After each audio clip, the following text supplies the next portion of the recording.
All right, today we're going to be finishing our Georgia O'Keeffe inspired artwork. When you get your artwork back, please look at it carefully and see if there's anything that you need to add to your bull skull before moving on to your background. For your background, you will use a ruler and a pencil and create lines going across your paper horizontally, making sure to skip your bull and not to draw straight through them. I like to use my ruler as a tool to help me draw straight lines, which is why you have a ruler today, to help you draw these sections. Once you have these sections drawn out, make sure you have a messy mat underneath your artwork because we're going to be moving on to Sharpie. You can use any color you want to do this. I like black because I know I'm going to be painting these with different colors.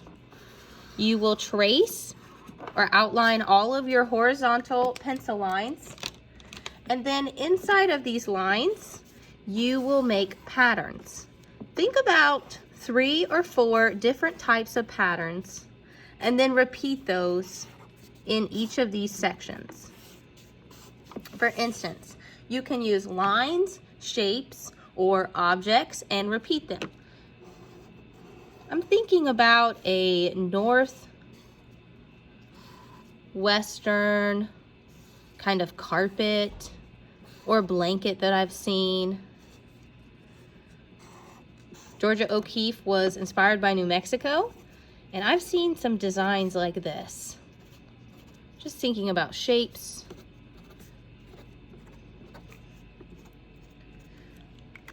And I think I'm going to change my marker to something different.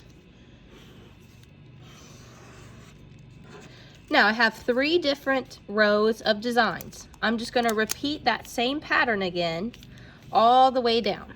So I have zigzags up here. I'm going to repeat that in the next one. I have dots here.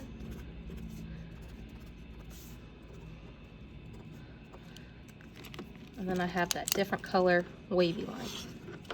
You're going to do that all the way down your paper. Once you're done with the Sharpie, then it's time to add paint.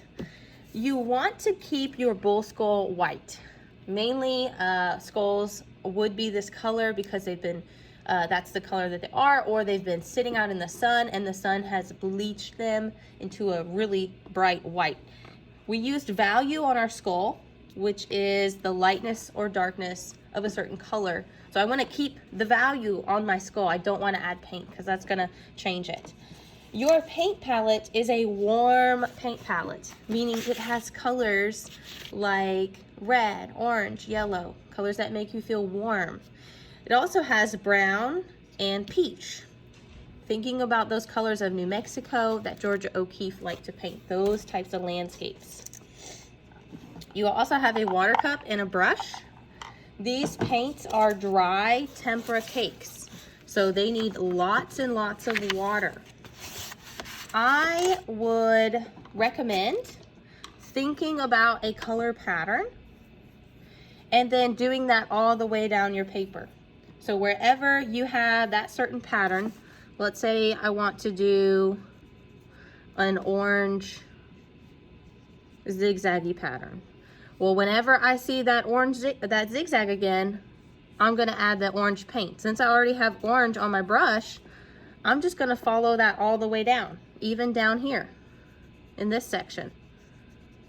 So think about working your way through your artwork, not having to constantly change colors so much, keeping with that one pattern, keeping with that one color. If you do want to change colors, rinse your brush off, and then you need to wake up a new color. Some of these colors are brand new, like the dark brown and the peach, so you may need lots of water. If you use your paint and you realize it's too dark and you want to lighten it up, all you need to do is just add a little bit more water, and it will make that look a little bit lighter.